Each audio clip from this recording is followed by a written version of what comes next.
tey di faire liggéeyloo des jeunes près de 100 jeunes dans une ASC de nawetaan qui est devenue une équipe professionnelle loolu tax na nit ñi fal ma et bi may nit ñi di fal nag 2 ans dama ko exercer d'abord parce que dama remplacer fu Doudou Issa Niass yàlla na ko yàlla yërëm te yeexoñu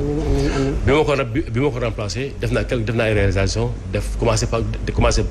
pavé avec le PACASEN bi ma commencé pavé population yi gis ko gën ma wóolu mais bi ma def campagne dama leen ne d'abord dama bëgg dans les 5 ans Biscuiterie sans sable loolu laa wax dans les 5 ans je veux un centre de santé je veux un poste de police qu'est-ce que cela veut dire? Cela veut dire que ñun suñu régime libéral ak régime parti socialiste bi ñuy wax léegi defuñu fa loolu yëpp kon Biscuiterie intéressé en naat bien que Biscuiterie moo doon këru Ablaye Wade loolu defuñu ko fa léegi ñu war ko dabu mais bi ma faloo léegi pavage bi ñu ko commencé man maa ne woon en 5 ans mais gëm naa ne mën naa ko def en 2 ans loolu aussi li tax ma gën a def sama remplacement ak Macky Sall bokk parce que Promoville dugg na fa commencé na di liggéey et yeneen bi mooy poste de police bi c'est en bonne voie ren secours yi daawul am Biscuiterie mais 2 ans yi ma jógee chaque année dama ko multiplier par 2 mais ren multiplier naa ko par 3 ensuite sur le social ñu ngi intervenir baax mais aujourd'hui loo xam ne Biscuiterie mosu ko am au niveau de l'investissement ñu ngi ci bu baax a baax donc waa Biscuiterie ñu ngi gis xam nañ ne metti na dund gi metti na tout ça mais gëm naa ne am nañu yaakaar benn lenn li rek mooy li nga wax léegi mu leen jëm expliquer pourquoi ce virement là mais da leen wax ne que intérêt Biscuiterie la intérêt sénégalais la Sénégal yi bëggul violence Sénégal yi bëgg na jàmm Sénégal bëgg na dem voter pare dem këram lekk ceebu jënam naan ataaya dem doxi ay soxlaam parce que man de 74 ba 2000 maa ngi participer ay élections di ci dox di ci wax à partir de 2000 peut-être du ma participer carrément ci élections yi mais maa ngi suivre élections yi mais élection 2019 gisuma élection yu ko gën waaw gisuma ko parce que élection 2019 bi ma voté ba pare après mu naa dem seetaani football wala ma dem liggéey wala ma defi leneen le lendemain mu nga dem defi leneen ensuite j'étais pas très directement concerné seetaan campagne électorale bi dafa yomboon am nga choix wu déglu programme wu les 5 candidats parce que Sénégal lañu tàmm nag 100 000 partis politiques 100 000 syndicats 100 000 lu nekk ñu bari loolu aussi baaxul États-Unis ñaari parti nga fay dégg France noonu keneen noonu Allemagne ñaan libéraux ak li nga fay dégg Sénégal il faut ñëw foofu ñëpp mënuñu nekk ay éléments ñëpp mënuñu nekk ay notekat il faut que nit ñi nekk ci ay regroupement pour ñu mën a développer ce pays là mais da ngay am benn lisibilité sur campagne électorale 2019 te boo xoolee si campagne yi peut-être que commencé na moo li nga gën a am lisibilité mais bu dee 14 lañu 15 lañu 20 lañu 30 lañu doo am lisibilité. Alors et ensuite citoyen bi dañu koy tënk.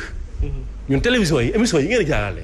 yi seen programme yi la ñu bëgg a seetaan mais mënuñu chaque jour di seetaan politique. chaque jour ñu gis ay ñu yuuxu di kii ça pourquoi pas mais nañu bàyyi ñu bàyyi ay nos occupations defi suñu culture defi suñu sport am yeneen loisir mais qu'on ne nous occupe pas tout le temps de politique bu liggéey nañu dem liggéey. Aujourd'hui peut-être 5 points du programme de votre coalition Benno Bokk Yaakaar lan la. C'est la continuité. Ça veut dire. La continuité mooy aujourd'hui le programme de Macky Sall nga xam ne yoon yoo côté c'est les infrastructures c'est l'équité sociale dafa xawoon sax fàtte Dakar dem ci àll bi boo duggee ci àll bi di nga gis li nga xam ne mu ngi koy def mais tey mu ngi revenir première ville dellu si waat à Dakar mooy aussi dimbali néew gu doole yi gis nañu ko avec les bourses familiales RNU et tout ça mu ngi koy def parce que loolu aussi dafa nekk loo xam ne aussi lu baax la. président Abdoulaye dafa ñuy wax ne nit même bu fekkee ne sax xaalis amul dëkk bi xaw a kii war nga gis fekk ni mu taxaw pour nit ñi am espoir nga ne may wax ma Fatou Abdou gasal yow ma la suulal après ma fay leen. donc dimbali nit ñi pour ñu def dara dafa baax jigéen la ñeen dimbali jox leen ay bourses familiales ne na ngeen ñàkk seen doom na ngeen jàng lii na ngeen def lii na ngeen def lii loolu dafa baax. warul nag continuer ad éternam vidam mais pour yee leen la wax leen loolu dafa naa ne lu baax la ci réew mi te loolu aussi moo gañ la moo gañ en 2019 nit ñi waxuñu ko ak yeneen yi nga xam ne par exemple mu ko infrastructure yi ñu ngi koy gis corniche bi gis nañ ñu ngi commencé mais man waxuma corniche bi rek am na loo xam ne c'est pas visible mais tu vas à Saly il y a de cela 3 ans 4 ans mais géej gi mu doon laal hôtel yi mais tey pousse na ko man bi ñu koy def sama kanam la maa ngi taxaw parce que boobu j'avais le Covid ma génn hôpital il fallait ma oxygène ma dem foofu gis bateau bi nekk fële di pousse géej gi mais ñaata milliards la ci def ak il faut beaucoup de choses yoo xam ne ñu ko te Dakar aussi Sénégal pour nga defar ko il faut que nit ñi génn Dakar dem ci biir pour que Dakar mën a respirer wu te loolu mu ngi koy def ndànk-ndànk loolu mooy Diamniadio li ci des mooy nañu fexe ba nit ñi seen bopp farataal suuf si ko loolu nag mooy le grand combat qu'il faut mener. alors bu weesoo le programme dañu taxaw ñu bari ci Sénégalais yi observateurs yi wax ne la 12e législature mooy législature bi gën a bon ñu dem ci 13e bi ñu ne législature bi tamit mel na ne mooy yées sax 12e bi et qu'est-ce qu'il faut aujourd'hui pour que 14e législature bi ñu jëm nekk une assemblée nationale de rupture. xam nga ba monde bi nekkee monde ba léegi Sénégal nekk Sénégal ba léegi ku nekk da ngaa sama professeur moo gën sa professeur kooku professeur ne sama professeur moo gën a. ki ma jàng non enseignants yi toujours on dit que l'école ancienne moo gën l'école nouvelle. yow suba ba daanaka moo la gën yow sa doom nga ne yaa ko gën donc au fur et à mesure ku ñu avance dañu naan toujours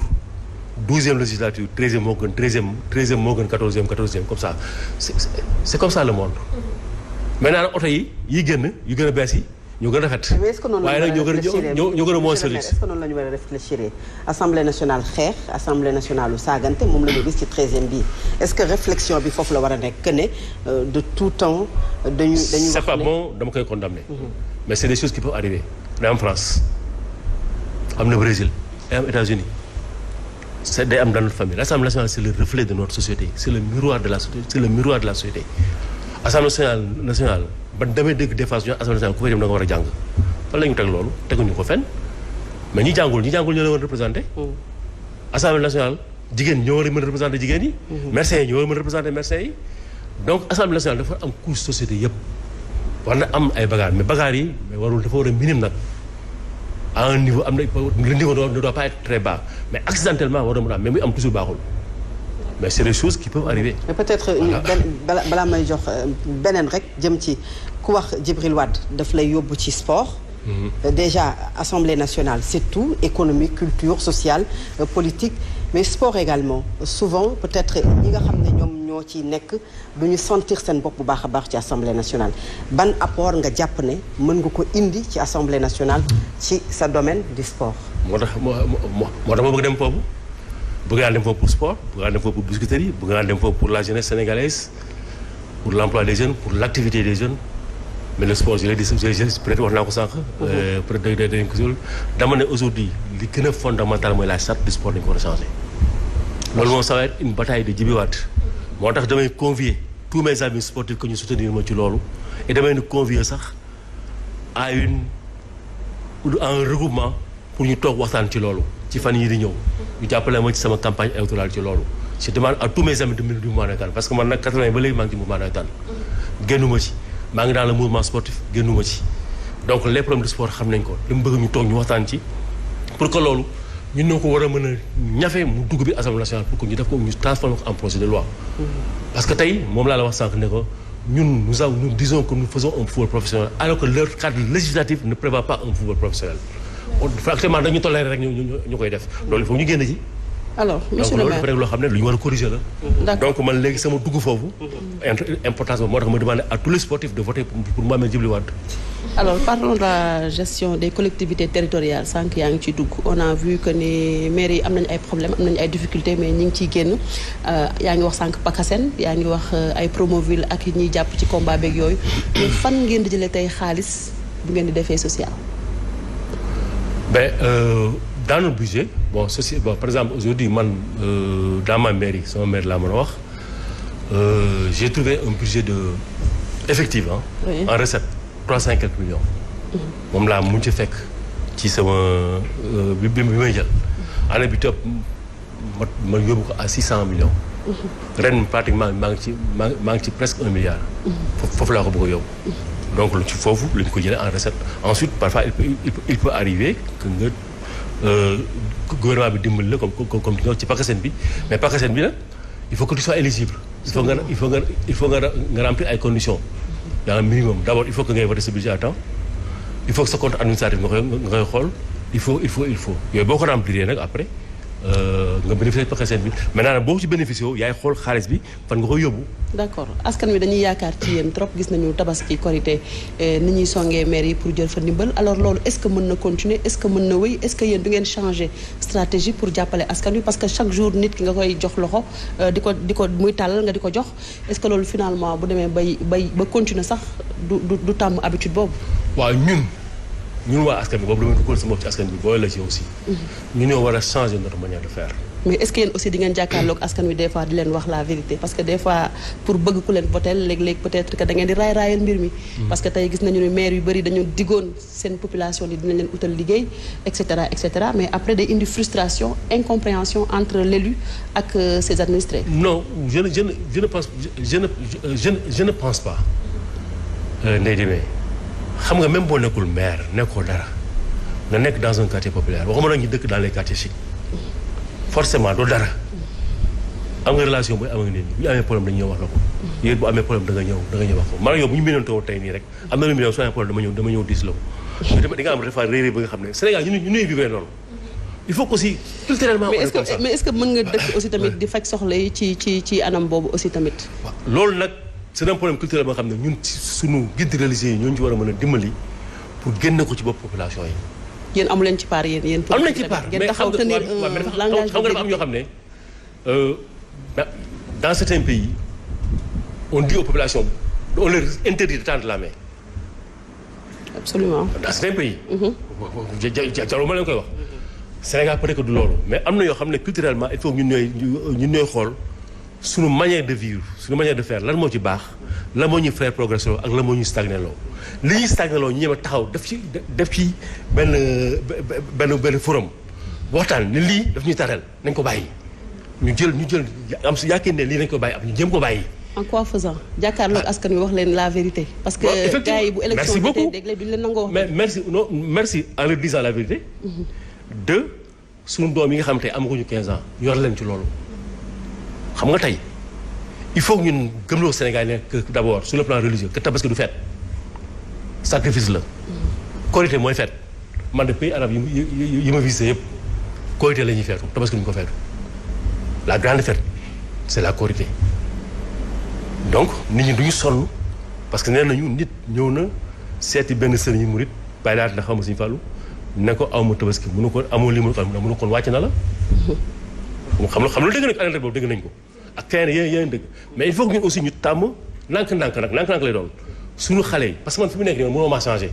adiment boo ma bëggee changer ngay sonn mais au moins ñu jéem a inculquer à nos enfants qui ont moins de 15 ans une autre manière de voir la vie.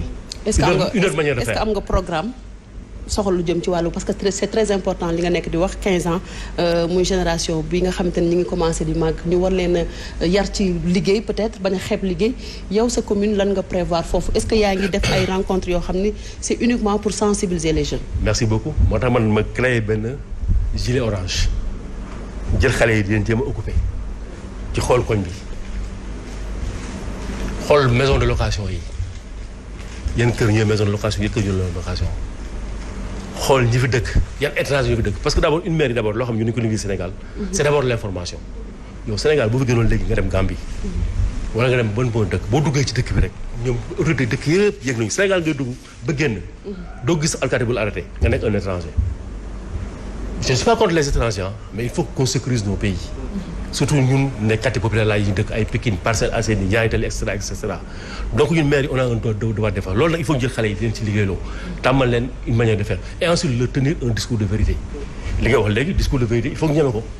mais aussi bu fekkee ne yow aussi comme tout homme c'est normal tey boo ma falee maa ngi wut deuxième mandat xam nga Sénégalais tey boo gis intellectuel yëpp il te donne l'exemple du Rwanda ñëw intellectuel yëpp te nangoo ñu def ni moom te nag ñu def ko Rwanda mais Rwanda pour Kagame def li mu def dafa yàgg. Sénégal yi ne bëgguñu kenn yàgg fenn il faut ñu nangu ko te Sénégal boo ko xoolee ki fi yàgg def lu baax def fi lu baax def fi 4 mandats ñu gis lu baax am na fi l'exemple est là c'est Augustin Senghor su fi yàggul woon du jël coupe d'Afrique du ñëw man. élection yële passé 2017 ànduma ak moom dama contrôle. il faut aussi. mais si. les hommes aussi doivent changer aussi non pas changer pour changer. Aux États-Unis on peut le faire parce qu'il y a une administration forte, le pays est riche, il y a tout. Tout est organisé. Mais fii tout est à refaire. Maintenant sur l'insécurité gis nañu ni Dakar et sa banlieue temps yële passé yëpp. beneen bi pour te parler de. nga tënk ko kon. parce que mbirum insécurité instant bii. non pour changer lu crucial pour changer jikko Sénégalais laa wax pour changer la manière de faire des Sénégalais. est-ce que xam nga lan moo tax ñu jël Coupe d'Afrique bi. c'est parce qu'à un moment donné les CRC les Madi Touré ces gens-là dañu jël xale yi di leen former une autre manière de vivre. une autre manière de faire. boo añee di sieste def nii loolu moo tax tey ñu jël Coupe d'Afrique bi. donc ñun moo tax ma ne suñu xale yi 15 ans dañu war a commencer jàngale une autre manière de vivre. moo tax ma loolu. insécurité bi côté yooyu noonu Biscuit wax nañu ne agression bi bëri na foofu trop. moo tax ma ne sànq il faut trouver à la jeunesse tous gouvernement mën na wutal emploi mais une occupation. mais ban appel ngay lancer autorité appel boobu surtout côté yooyu parce que agression yi bëri na fa. ñu tënk ko foofu mooy appel boobu il faut que ñu dem wax ak jeunesse bi il faut que ñu ñeme ko aussi di wax ak ñoom. man dama ñëw. sama jigéen di ma wax ne xale yi di ma wax ne yéen maire yi rek ngeen financé ma ne yéen seen yéen xam nga lu tax ñuy financé maire rek bu ñu woowee pour financer maire yi ñoo ñëw yéen bu ñu wootee pour sànni xeer yéen a ñëw da ngeen bàyyi sànni xeer yi nga ñëw ci financement yi. d'accord alors malheureusement waxtu bi ñu cërale woon moom moo ñu dab mais en tout cas c'était un plaisir et di la souhaiter bonne chance bàyyi la nga tàggatoo. merci beaucoup gëm naa ne sa ñaan dina nangu. te li ma ñaanal yéen ñi Ndeye Diagne ak Fatou Abdou yëpp loolu lañu ma ñaanal ñu ñaan yàlla que la coalition Benno Bokk Yaakaar